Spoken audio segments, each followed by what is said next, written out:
Hoje nós vamos ministrar sobre a volta de Jesus. Mas irmãos, um resumo do resumo, né? 40 minutos para ministrar sobre a volta de Jesus é muito pouco, né? Então é um resumo do resumo do resumo, né? Para a gente ter uma noção, pelo menos assim, panorâmica aqui da volta de Jesus.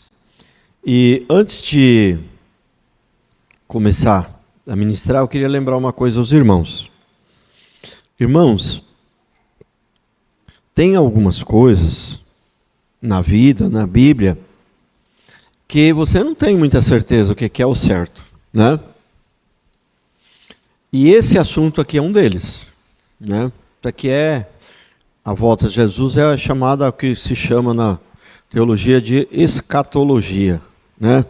É o estudo das coisas futuras, né?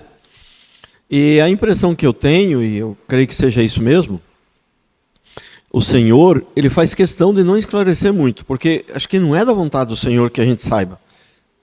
O Senhor está muito claro na Bíblia que ele vai voltar. Isso é importante a gente saber. Mas como vai ser, o dia que vai ser, como é que vai ser, parece que não é da vontade do Senhor que a gente saiba. Porque não deixou bem claro. É daqueles assuntos que, sabe, se a outra igreja ali pensa diferente da gente, fazer o quê? Né? Tem que respeitar, porque às vezes, primeiro que pode ser que ele esteja certo, né? E a gente errado, né? E segundo que, mesmo que ele esteja errado, é difícil mesmo. Ué, e aí? Né? Diferente dos princípios fundamentais, né, que são bem claros na Bíblia, né? E que as pessoas parecem que entendem errado porque quer, ou porque não estuda a Bíblia, ou porque quer. Mas vamos tentar aqui esclarecer um pouquinho o que a gente compreende aqui. Primeiro princípio aqui falando sobre a volta de Jesus. Deus ama todos, vai livrar todo mundo da grande tribulação. O que você acha disso? Deus ama todos e vai livrar todo mundo. Isso aqui se assemelha com o que você costuma ouvir por aí? Os teólogos do amor, né? Os teólogos do amor, Deus é bom, Deus é amor, Deus é graça, e agora nós vemos pela graça e tal. Não é isso que você lembra quando a gente fala disso? Deus ama a todos, vai livrar todos da grande tribulação. A teologia reformada, os reformados, eles creem diferente. Creem que o crente vai passar pela grande tribulação. Agora, até entre os reformados, tem alguns que não crê. Prestou atenção? Até entre os reformados tem alguns que acham que não, que o crente não vai passar pela grande tribulação, né? Mas por que eu acho importante a gente... Eu creio que a Bíblia está um pouquinho mais clara para que, né, a gente não vai... o cristão, ele vai passar. Se chegar a vir a volta de Jesus, o cristão estiver vivo, ele vai passar pela grande tribulação. Mas no que isso é importante para nós? No que isso é importante para nós, que o cristão, ele é um soldado. Isso aqui é uma guerra. E se isso aqui é uma guerra, você tem que estar sendo preparado para a guerra. Se a guerra não acontecer, melhor. Se nós não for passar pela grande tribulação, melhor. Mas caso ela venha, nós temos que estar preparados para ela. O soldado não tem que estar preparado para a guerra? Ele não tem que ser treinado para a guerra? Ele tem que ser treinado para a guerra. Caso a guerra não aconteça, melhor. Mas caso ela aconteça, eu estou preparado. Você entende como é importante a gente entender isso aqui? Né? Então, mas vamos lá. Né? Então, Deus ama a todos, vai livrar a todos. Eu não concordo com isso, viu? Esse princípio aqui eu não concordo com ele. Né? Só que lembra a teologia do amor, que Deus é amor e tal, né? Mas vamos lá, baseado em na onde eles tiraram essa ideia? Deus ama a todos. Tem o texto principal, irmãos, é o que eu vou ler aqui, Apocalipse 3:10. Esse é o texto, né? Não tem outros. Deste atenção à minha exortação, a perseverança, eu também te guardarei da hora da provação que virá sobre o mundo inteiro, para pôr à prova os que habitam sobre a terra. Esse é o texto, né? Algumas versões falam, porque guardaste a minha palavra da perseverança, eu também te guardarei da hora da provação que virá sobre o mundo inteiro para pôr à prova. Aqui parece que Deus vai nos livrar da grande tribulação. né? Esse é o texto que eles usam. A questão é que nós não podemos nos basear apenas num texto só. Mas esse texto aqui, né? Ele mesmo já dá para desconfiar que tem alguma coisa errada aqui. Coisa errada no texto não, irmão, que tem alguma coisa errada no entendimento, né, desse povo que acha que não vai passar, que o cristão não vai passar pela grande tribulação. Deste atenção à minha exortação, à perseverança, eu também te guardarei da hora da provação que virá sobre o mundo inteiro, para pôr a prova os que habitam sobre a terra. Mas veja bem, pôr à prova os que habitam sobre a terra. Se os cristãos foram todos arrebatados, só vai sobrar o mundo, só vai sobrar o ímpio. Mas pôr à prova o ímpio não se põe à prova, o ímpio vai para o inferno, ele vai pagar lá no inferno. Quem é provado é o povo de Deus, correto? Então o próprio final do texto aqui já dá para desconfiar, que não é bem o que a gente percebeu aqui, né, no começo. Porque guardaste a palavra da minha perseverança, eu também te guardarei. Aqui parece estar claro, também te guardarei da hora da tribulação. Parece que diz que vai guardar da tribulação. Mas o próprio texto no final já abre um alerta aqui, mas peraí. Por a prova, os que habitam sobre a terra, mas se os crentes for tudo arrebatado, fica só o ímpio nunca é posto à prova. O ímpio vai para o inferno, a palha não se põe à prova, se botar fogo na palha vai queimar mesmo. Entendeu? Agora veja o outro texto aqui que eu vou ler. Veja outro texto. Nós não podemos fazer uma doutrina baseada num texto só. Presta atenção. Apocalipse 2:10. Não temas, eu não acredito que vai acontecer isso. Acabando a bateria, ai meu Deus. Não temas o que hás de sofrer. O diabo está para colocar alguns de vós na prisão, para que sejais provados, e passareis por uma tribulação de 10 dias. Se fiel até a morte, eu te darei a coroa da vida. Prestou atenção? Não temas o que há de sofrer. Isso aqui ele está enviando para a igreja. Uma daquelas 7 igrejas de Apocalipse. Não tema o que há de sofrer. O diabo está para colocar alguns de vós na prisão, para que sejais provados, e passareis por uma tribulação de 10 dias, ser fiel até a morte, e eu te darei a coroa da vida. Você prestou atenção? Esse texto aqui? Então nós não podemos ler só aquele primeiro, tem que ler o contraponto, né? Ele está falando para a igreja, vocês tomem cuidado. Fique alerta, porque olha, vocês vão posto à prova, vão passar por uma tribulação. Esse 10 dias aqui é a grande tribulação, irmão. Isso aqui tudo é, né? Em Apocalipse, os números, eles são todos símbolos, né? Entendeu? Então, vai passar por uma tribulação, ser fiel até a morte. Por que ele diz para esse pessoal da igreja aqui, uma das 7 igrejas de Apocalipse, que eles têm que ser fiel até a morte? E por que nós não precisamos? Nós vamos ser arrebatados.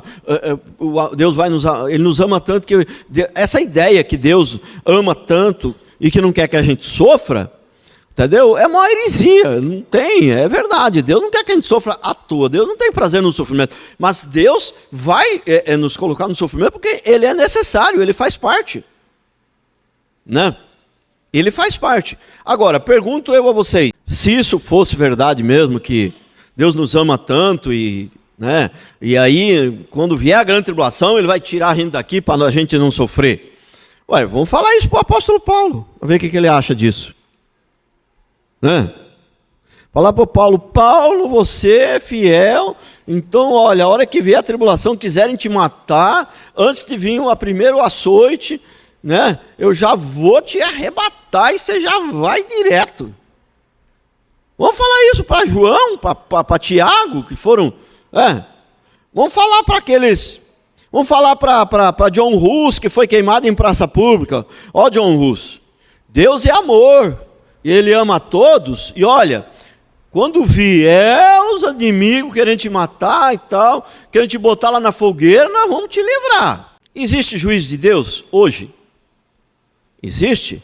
Até porque a Bíblia fala do juízo final. E se existe um juízo final, é porque tem um juízo inicial. Então nós já estamos no juízo, certo? Então, existe grande tribulação hoje? Lógico que existe. Lógico que existe. É que vai vir uma grande tribulação que ela será generalizada. Mas muitas pessoas já passaram pela grande tribulação. Fala para mim que Paulo não passou pela grande tribulação. Fala que João, Pedro, Tiago, não passou pela grande tribulação? Os reformadores que morreram matados, queimados vivos, entendeu? aquelas torturas, os cristãos da Idade Média que foram mortos com aquelas torturas mais terríveis que existe, fala para mim que eles não passaram pela grande tribulação. Então essa grande tribulação está falando de uma grande tribulação final, que vai ser generalizada, que vai ser para todos. Mas tem muita gente que já passou pela grande tribulação, e tem gente passando aí, morrendo. Entendeu? Então, como é que funciona isso? Então, aquele primeiro texto que eu li, que parece dizer que Deus vai nos livrar da grande tribulação, será que ali o que Deus está querendo dizer não é o caso lá de Sadraque, Mesaque e Abednego? Entendeu? Sadraque, Mesaque e Abednego, Deus livrou eles da fornalha? Não. Não, da fornalha não. Deus livrou eles na fornalha. Entendeu? Então, será que o que Deus está querendo dizer ali não é: olha, eu vou livrar vocês da grande tribulação, mas não significa que você não vai estar lá. Você vai estar lá, mas eu vou te guardar, vou te proteger, vou te livrar. Tipo, alguma coisa desse tipo. Mas isso também não é uma garantia que nós não vamos morrer lá, até porque morrer um dia nós temos que morrer mesmo. O soldado, ele tem que estar treinado para a guerra. Caso a guerra não aconteça, ele fala: comandante, o senhor treinou a gente aqui, 2 anos de sofrimento, atravessando mata, dia e noite, corremos o risco de ser mordido por cobra, ser treinado para o exército, nem guerra teve. Olha aí, a guerra não aconteceu. Mas e se ela acontecesse? Você tem que estar pronto, você tem que estar preparado. Você tem que estar preparado para a guerra. Mas se um dia a gente mudar de opinião em relação a isso aqui, não se assuste não. Isso aqui é um assunto difícil. Entendeu? É um assunto difícil. Mas por enquanto a nossa opinião é essa. O que parece ser mais bíblico, e a grande maioria dos reformados acreditam nisso, né? Que a gente não vai passar pela grande tribulação. Que a gente vai passar pela grande tribulação, né? Que o cristão vai passar, né? Se ele estiver vivo aqui, né? Vamos ler aqui mais alguma coisa aqui. O arrebatamento secreto, né? Esse tal do arrebatamento secreto. Dizem que o arrebatamento é secreto, porque as duas coisas aqui são casadas, né? Se vai haver arrebatamento, se o cristão vai passar pela grande tribulação, não tem arrebatamento secreto, né? Então nós cremos no arrebatamento, né? Que a gente não crê no arrebatamento, mas a gente crê que a volta de Jesus e o arrebatamento é uma coisa só. Por quê? Os motivos são vários, mas um deles é o seguinte: a Bíblia não fala de 3 vindas de Jesus. Jesus veio a primeira vez, já veio, certo? Se ele vier antes da tribulação para arrebatar o povo e depois vier no final, a Bíblia teria que mencionar 3 vindas aí, porque seria 3 vindas, não seria 2. E não, a Bíblia não menciona essa terceira vinda. A Bíblia menciona só 2. Entendeu? Mas olha o texto também de Apocalipse 1:7. Ele vem com as nuvens e todo olho verá, até mesmo aquele que os transpassaram, e todas as tribos da terra se lamentarão por causa dele. Todos verão, até aqueles que os transpassaram, todo olho verá. E de onde tiraram esse arrebatamento secreto? Lá em Tessalonicenses, diz que ele vem como ladrão. É dali que tiraram. Entendeu? Mas o ladrão, o sentido do ladrão, o sentido lá da palavra que está querendo dizer, ele vem como ladrão, que ele não avisa quando ele vai vir. Mas não significa que o dia que ele vier, você não vai ver o ladrão vai passar assim e tal, e roubou tudo, e você não viu o ladrão. Não é isso. Entendeu? O ladrão não vem invisível, de maneira invisível. Ele vem secreto no sentido que ele não vai avisar o dia que ele vem. E isso a Bíblia é bem clara. Ninguém sabe qual o dia que ele vem. É esse o sentido que ele vem como ladrão. Mas não significa que ele é invisível e que a gente não vai ver, né? E ele vai vir, nós entendemos que o arrebatamento e a volta de Jesus é uma coisa só, é um momento único. Não são 2 coisas diferentes. Porque tem sempre essa pergunta: mas ele não vem como ladrão? Mas o sentido do ladrão é isso. Não existe uma terceira vinda, né? Agora, uma outra coisa importante, Mateus, presta atenção, Mateus não mencionou esse arrebatamento secreto. Mateus. Né? E o texto base para nós falarmos da grande tribulação, da volta de Jesus, grande tribulação, princípio das dores, tudo, o texto base, o texto fundamental, o texto, vamos dizer assim, mais completo, vamos dizer assim, para você entender, é o texto de Mateus. Inclusive, ali em Mateus ele dá o paradigma. Entendeu? Começa falando do princípio das dores, depois vai falando da grande tribulação, depois vai falando da volta de Jesus, entendeu? E como que ele não menciona esse arrebatamento secreto em Mateus? Como? Acho que acabou a minha bateria, mas eu vou ali, né? Então, como que ele não menciona? Tinha que ter mencionado isso lá em Mateus, porque em Mateus ele dá certinho o cronograma ali, ele dá ali a cronologia ali, conforme vai acontecendo, entendeu? Princípio das dores, grande tribulação, depois volta de Jesus, e ele não menciona um evento tão grandioso, presta atenção. Em Mateus ele dá o paradigma ali certinho, ele começa do começo, como é que vai ser do começo, vai, né? E um evento tão grandioso assim, um arrebatamento dos cristãos antes da grande tribulação, um evento tão grandioso ele não menciona no texto principal onde ele vai falar da coisa.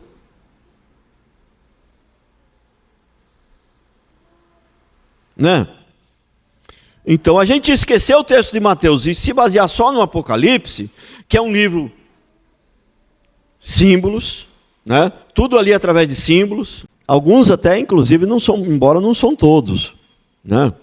Mas alguns que creem nessa doutrina que Deus ama todos e aí antes do sofrimento vai tirar o povo que ele ama e tal, eles até inclusive creem que o Espírito Santo vai sair da terra, né? Vai ser retirado da terra. Mas se o Espírito Santo tirado da terra, isso aqui já virou um inferno, quem vai converter mais aqui? Se a única maneira das pessoas converter é pelo Espírito Santo. E a Bíblia diz que muitos vão converter durante a grande tribulação também. Quem que vai converter aqui sem o Espírito Santo? Como seria isso? Sabe aquela doutrina assim que parece que a nossa, ela não está tão bem firmada, mas parece que a outra também não se sustenta menos ainda, ela não se sustenta, porque tem algumas coisas que é complicado. Então nós cremos que o arrebatamento e a volta de Jesus é a mesma coisa. Roda aí, Davi. Terceiro, então, é mais ou menos uma coisa que é outra. Quem crê no primeiro, a respeito da volta ali, diferente. Quem crê no milênio, na besta, também é tudo diferente do que crê aí os pentecostais e até alguns reformados. Até alguns, poucos. A maioria, o que a gente está ensinando aqui é mais ou menos o que a maioria dos crentes reformados crê, né? É o que a maioria, né? O reino milenar, eles creem que é literal. É literal. Nós não cremos. Entendeu? Né? Eles creem que depois da grande tribulação aí vai entrar o reino milenar. Nós cremos que nós já estamos no reino milenar, né? Nós cremos que nós já estamos no reino milenar. Como é que o reino milenar ele pode ser literal? Bom, as pessoas vão morrer, elas vão ser arrebatadas antes da grande tribulação, elas vão ser salvas, arrebatadas antes da tribulação, e aí elas voltam para reinar. Em espírito, né? Porque só pode morrer uma vez. Depois que você morreu, não tem esse corpo, não volta mais. E aí depois elas voltam em espírito e aí elas vão interagir com quem ficou aqui em carne e osso, elas vão interagir. Veja bem como é um negócio meio complicado. Né? É um negócio complicado. Sabe quando uma doutrina ela começa meio errada e ela não se sustenta? No início parece boa tal, mas depois ela começa a bater em esquinas assim que não tem mais saída, né? Não tem mais saída, você começa a chegar no final da rua que você bate num beco sem saída. Ela não se sustenta. Uma doutrina, quando ela está correta, ela vai indo, ela não acaba, ela não tem fim, ela se sustenta, ela vai até o fim. Entendeu? Então, que nós cremos, põe alguns textos aí, ó. Lucas 17, 21. Nem dirão está aqui ou está ali, pois o reino de Deus está entre vós. Ué, o reino de Deus já está entre vós, já chegou. Que coisa. E hoje está.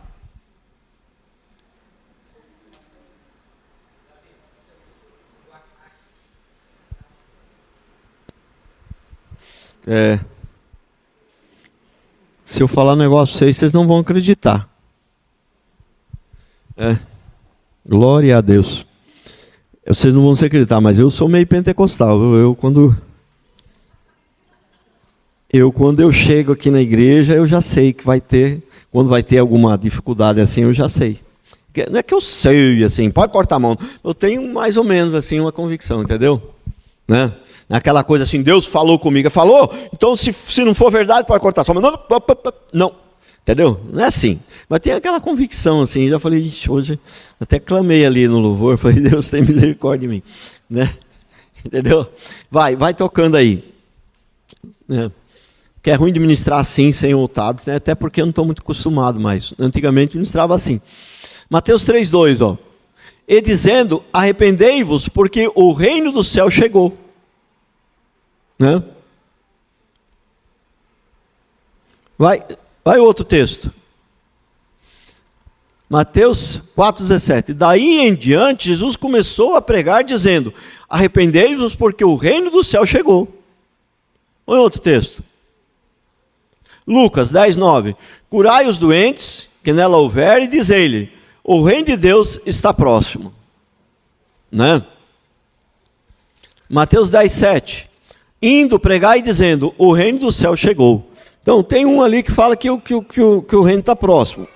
Mas tem vários que falam que o reino chegou.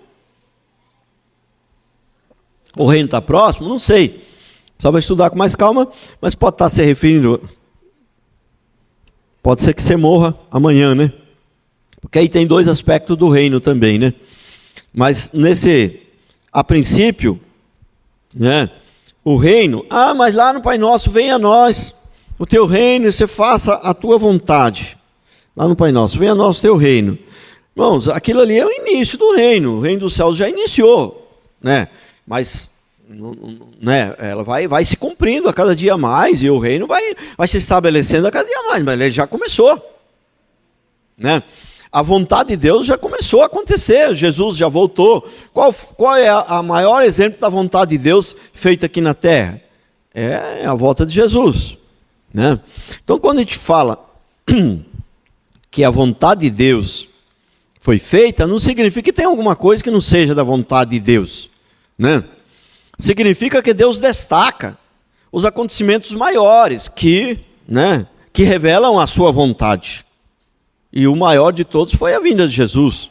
Né? E a partir do momento que Jesus veio, né, morreu na cruz, né, e até mesmo antes de morrer, quando ele chegou e começou o ministério dele, já começou a acontecer o reino de Deus. Né? É igual eu sempre digo, né?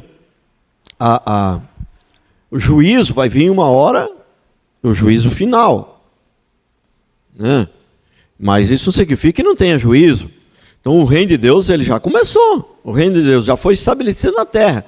Não significa que não vai vir um momento que o reino de Deus vai funilar, a coisa vai ser mais completa, né? Não sei se é assim a palavra melhor para dizer, né? Roda aí a marca da besta. Antes de ser marcados na testa, serão marcados no coração. Já falei um pouquinho sobre isso aqui. Irmãos, nós não cremos muito nesse negócio que vai chegar um dia, que vai chegar alguém com uma maquininha. Olha, viemos aqui para marcar você. Não, duvidar também não duvido, não sei. Mas não creio que você vai ir para o inferno por causa disso. Entendeu? Já pensou? Imagine você. Vem aqui, imagine. Que se você começa errado, começou o alicerce errado, a casa cai toda. Mas quando você vem com o alicerce correto, aí você tem que imaginar, volta lá para o alicerce. Vamos voltar para o alicerce. Né? Jesus, a palavra, isso é bem claro, o alicerce ele é bem claro, isso aqui não tem nada de dúvida. Tem 300 versículos, já ensinei aqui bem, entendeu? Nós fomos escolhidos antes da fundação do mundo, nascemos de novo, nos tornamos filhos de Deus. Correto? Isso aqui não tem dúvida, isso aqui a Bíblia é muito, mas muito clara. Né? Fomos escolhidos antes da fundação do mundo, nascemos, somos filhos de Deus. E aí num descuido lá, você deixou ser marcado, aí pronto, você perdeu a salvação, foi para o inferno agora, tudo, perdeu tudo. Como é que seria isso? Tem lógica isso? Tem fundamento isso? Né? Não tem fundamento nenhum. Então, agora, quando a Bíblia vai falar em relação aos salvos, ela é bem clara em relação aos salvos. Ela diz que os seus são selados. Eles foram selados, todos os salvos estão selados. Selados aonde? No coração. Se os salvos são selados por Deus no coração, os não salvos, esse selo, essa marca da besta, irmão, vai ser no coração também. Né? É a pessoa que não aceita Deus mesmo e está marcado mesmo, ela está destinada para ir para o inferno, não tem jeito. Né? Então, é importante, veja bem, Jesus falou, eu vos dou a minha paz. E a paz que eu vos dou, ninguém pode tirar. Né? Agora, aonde eu aplico esse versículo se eu acreditar que se eu descuidar um pouco, alguém pode vir me marcar e eu perder a salvação? Como eu posso ter paz? Aonde eu aplico esse versículo? Fica difícil. Né? Então, não se engane. Não se engane, quem vai levar as pessoas para o inferno não é uma marca, não é isso, não é aquilo, não. É a maldade do coração. É meio místico esse negócio de achar que uma marca que vai ser... É místico isso aí, entendeu? É muito místico. Irmão, não se engane, não é uma marca, não é um vendaval, não é uma coisa que vai... Entendeu? É o seu coração. É onde está o seu coração, a teimosia. Se você não quiser aceitar Jesus, não quiser, entendeu? Infelizmente,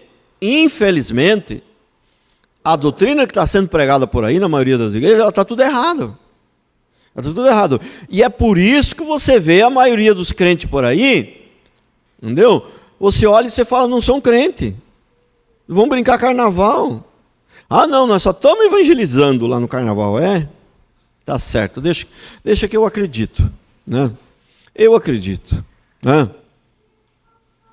Eu vou fingir que acredito que você foi evangelizar. Entendeu? Não existe isso não. Irmãos, põe uma coisa na cabeça de vocês. Põe uma coisa na cabeça de vocês. Né?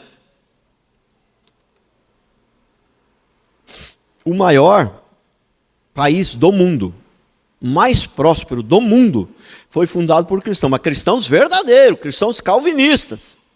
Não foi cristão de mentirinha, não. Cristãos calvinistas, cristão verdadeiro, o país mais próspero do mundo. Não é muita coincidência? Né? Por que você acha que os Estados Unidos era tão próspero e tal? Porque foi fundado por cristãos verdadeiros, calvinistas. Entendeu? Em todo lugar onde houve um avivamento, a cidade prosperou. Né?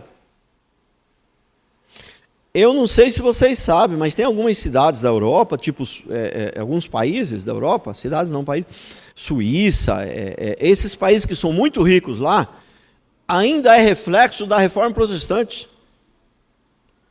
Entendeu? Né? Grandes homens de Deus, por exemplo, que nasceram, por exemplo, Martinho Lutero, por exemplo, teve uma época que ele teve que fugir para outro país também.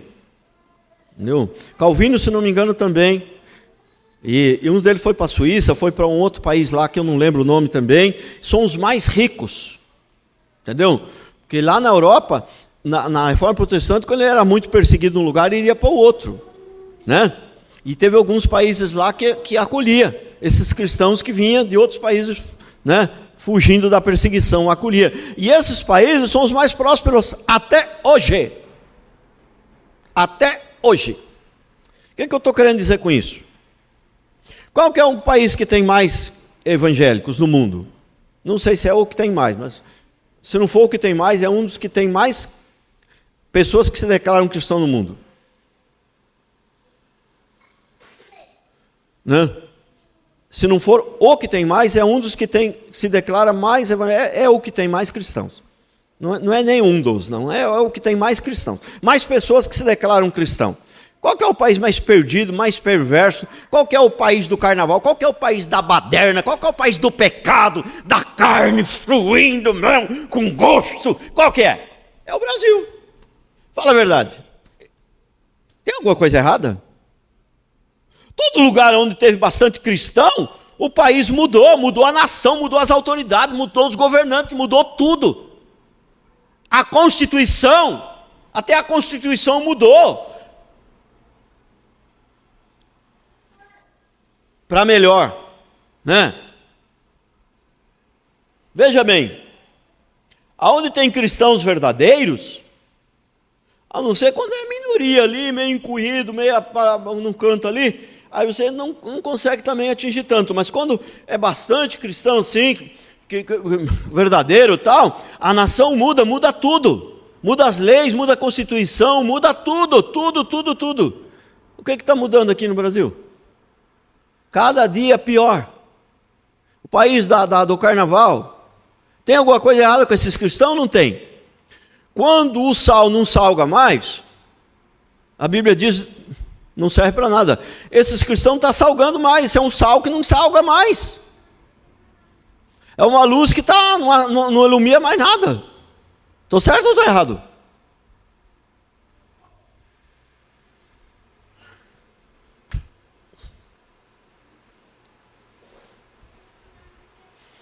Então, para encerrar aqui, a impressão que eu tenho é o seguinte: Deus quer, Ele deixou bem claro na Bíblia, e Ele quer que a gente saiba com toda a segurança que Ele vai voltar. Mas os detalhes, Ele parece que não quer que a gente saiba. Porque não está tão claro na Bíblia, né? Como que vai ser lá no céu?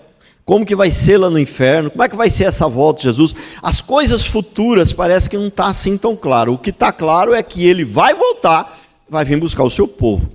E para nós, acho que isso daí é o suficiente.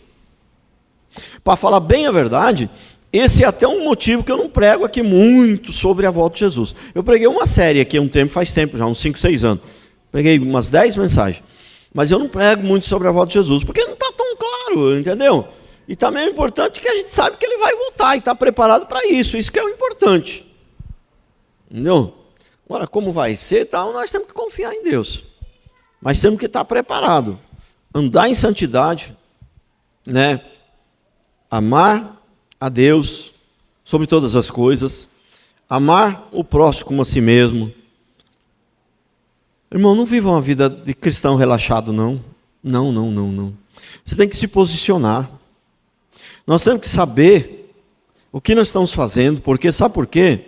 Ou você serve a Deus, ou você serve o outro. Não tem jeito. Entendeu? Não tem jeito, não tem meio termo. Entendeu? Você tem que avaliar a sua vida. Eu estou servindo a Deus mesmo, ou eu estou servindo o outro? Estou dando mau testemunho, entendeu? Então, nós precisamos avaliar a nossa vida de tempos em tempos. Eu estou realmente servindo a Deus? Eu estou realmente salgando, eu estou fazendo a diferença. Se alguém vier ter comigo, não estou falando de perfeição, mas se alguém vier ter comigo, ele vai perceber que eu sou crente. Vai fazer alguma diferença? Será que eu vou conseguir influenciar ele? Né? E não é nem ficar desesperado para influenciar, não. Não é nem ficar desesperado, não. Não tem necessidade de ficar desesperado. É saber que a influência, ela já vem naturalmente dentro de nós, igual a história do casal. Vou encerrar com essa história do casal. Diz que o casal contou, né, que certa vez eles tinham uns amigos, moravam na Inglaterra, um casal aqui brasileiro, uns amigos que moravam na Inglaterra, que eram muito amigos mesmo, e eles oravam muito para aquela família e para aquele casal e querendo que ele se convertesse. E uma certa vez esse casal resolveu vir visitá-los aqui no Brasil, né? Chegou aqui no Brasil, ia ficar acho que 10 dias, né? E aí o casal que hospedou eles aqui, o casal de brasileiro que hospedou eles lá da Inglaterra, aqui no Brasil, então eles no primeiro dia já entraram em oração.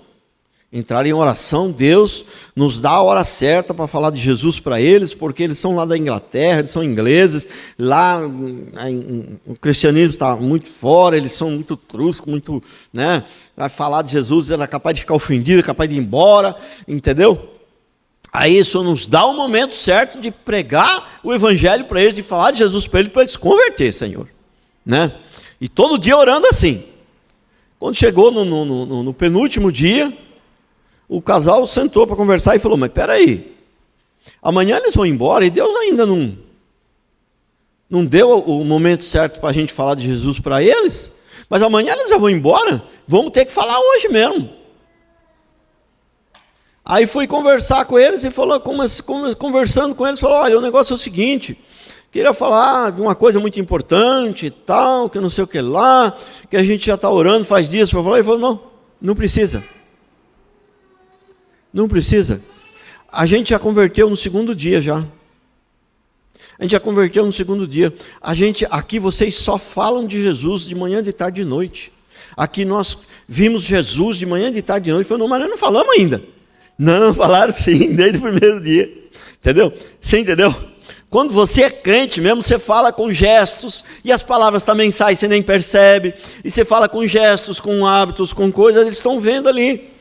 Como não falamos de Jesus? Toda vez que vocês vão comer, vocês fazem uma pequena oração para agradecer. Como não falou de Jesus? Né? Então, a gente está realmente, igual esse casal, influenciando mesmo, assim, pessoa que chegar perto da gente vai perceber que nós somos crentes, vai ser influenciada mesmo, porque senão o sal já não está tendo mais sabor, e aí o sal, esse é o versículo bíblico, diz que não, então, quando o sal não salga mais, aí não serve mais para nada, e aí está se referindo ao crente.